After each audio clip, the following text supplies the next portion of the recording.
बिस्मिल्लाहिर्रहमानिर्रहीम। अस्सलाम वालेकुम। खूबसूरत प्लांट्स, खूबसूरत वैराइटीज़ और इनकी जो फ्लावरिंग, कभी इनके फ्लावरिंग का टाइम होता है, कभी इनकी कटिंग्स लगाने का टाइम, कभी रिपोर्टिंग, कभी फर्टिलाइज करना और कभी वाटरिंग करना, और कभी-कभी इनको पेस्ट लग जाते हैं तो इनको पेस्टिसाइड देना। बहुत सारे इनके वर्क होते हैं जो वक्त के साथ-साथ हम तमाम ही ईयर में सारा साल करते रहते हैं और इनकी केयर करते हैं और इनकी बहुत ज़्यादा प्रोपगेशन भी करते हैं। अब इनका फ्लावरिंग का टाइम है और इनकी बहुत अच्छी सी फ्लावरिंग हो रही है। टाइनी टिनी से इनके वाइट कलर के फ्लावर्स होते हैं। खूबसूरत वैरायटी क्रेसुला की, और ये है हम्बर्टी आई। और जो हम्बर्टी वैरायटी है क्रेसुला की, ये एक सकुलेंट प्लांट है। तो बहुत सारे तरीकों से हम इसको रख सकते हैं और इनको बहुत ज़्यादा कर सकते हैं।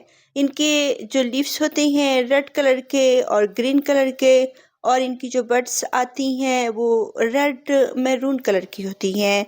और इनके जो फ्लावर्स होते हैं वो टाइनी टीनी से बहुत स्मॉल साइज में वाइट कलर के होते हैं।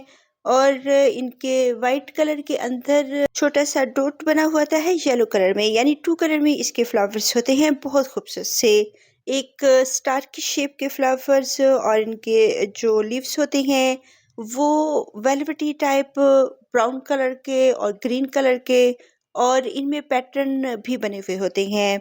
खूबसूरत लगते हैं गार्डन में रखे हुए, और एक सकुलेंट फैमिली से बिलोंग करने वाली ये क्रेसुला की खूबसूरत वैरायटी हम्बर्टियाई।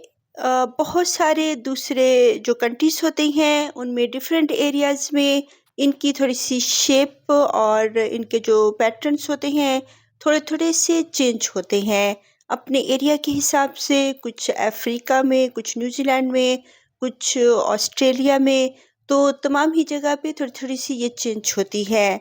तो अब ये किस एरिया का नेटिव है जो मेरे पास है, ये मुझे इतना इसका पता नहीं है, लेकिन ये खूबसूरत सी वैरायटी है और इसके फ्लावर्स को एंजॉय करने के लिए यहाँ पे बीज, बटरफ्लाइज, और किसी भी प्लांट की अगर फ्लावरिंग हो रही होती है, वो स्मॉल साइज में हो या बिग साइज में हो, यहाँ पे बग्स का आना, बटरफ्लाइज का आना और बीज का आना ये ज़रूरी है। और हर जो फ्लावर्स होते हैं इनकी अपनी ही एक वैल्यू होती है। खूबसूरत प्लांट लगते हैं वैसे ही जो लीफी प्लांट्स होते हैं और सुकुलेंट प्लांट्स वो तो होते ही खूबसूरत हैं, और जब इनके ऊपर फ्लावरिंग होती है तो ये और ज़्यादा क्यूट लगते हैं। तो इनमें कुछ जो प्लांट हैं वो जो मैंने कटिंग लगाई हैं जो अभी मैच्योर नहीं हुई हैं, वो अभी फ्लावरिंग नहीं कर रहे हैं, और जो मैच्योर हो चुके हैं वो फ्लावरिंग पे हैं।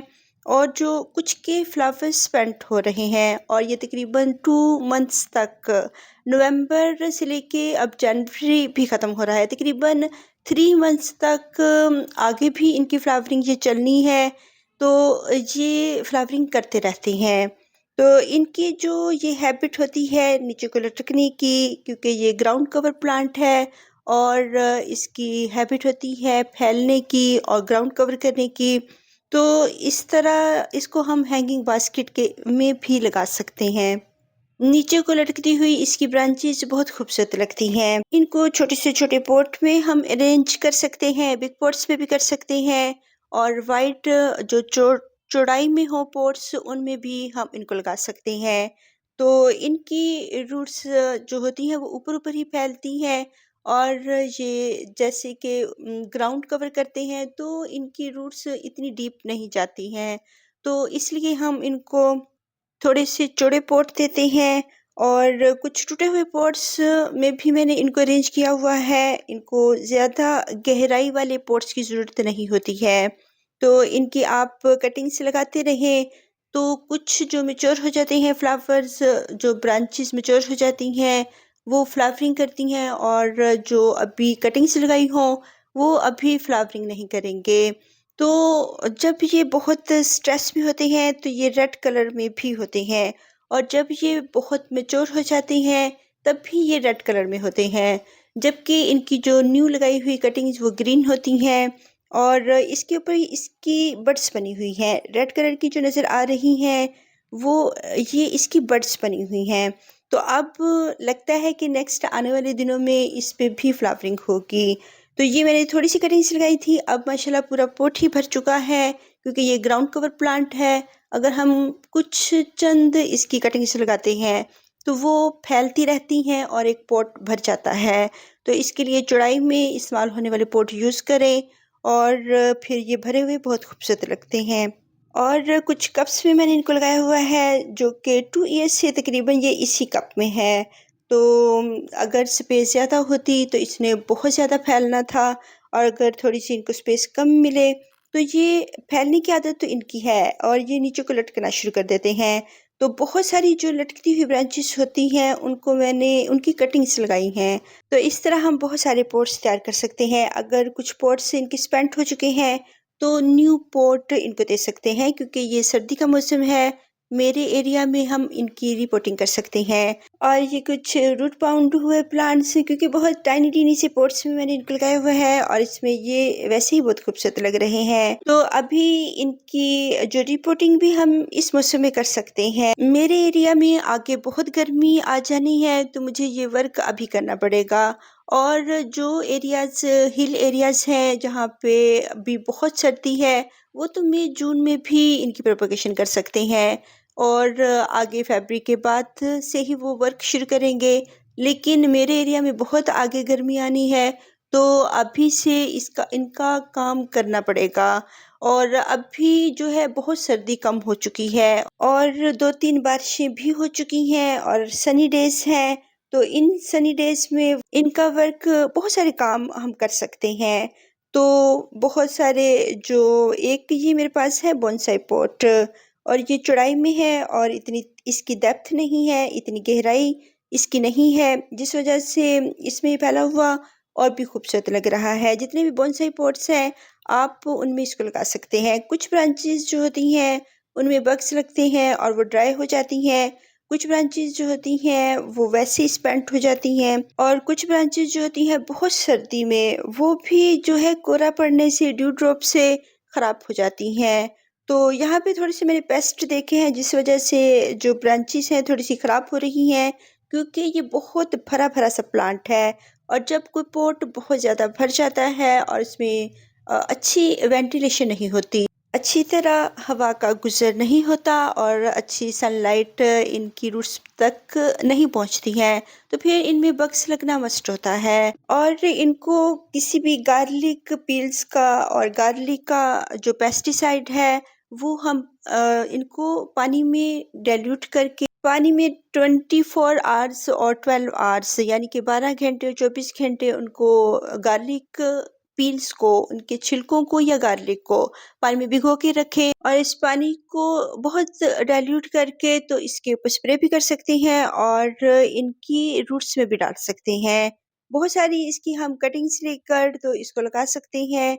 ये बहुत अच्छा सा मौसम है, अब इनकी कटिंग्स भी लग सकती हैं, इसकी रिपोर्टिंग भी हो सकती है और ये कटिंग्स हम इसके अपने पॉट में भी लगा सकते हैं क्योंकि जहाँ-जहाँ से जगह खाली होती है वहाँ से हम इसको भर सकते हैं और मज़ीद पॉट्स भी तैयार कर सकते हैं। अभी सनी एरिया नहीं है और ये बगैर सनी एरिया के ही पड़े हुए हैं और यानी कि धूप का एरिया मेरे टेरेस में नहीं है, तो बगैर धूप के ही इनके कलर्स भी आ रहे हैं और जो कटिंग्स हैं वो थोड़ी ग्रीन है और लेकिन ये ब्राइट लाइट में पड़े हुए हैं।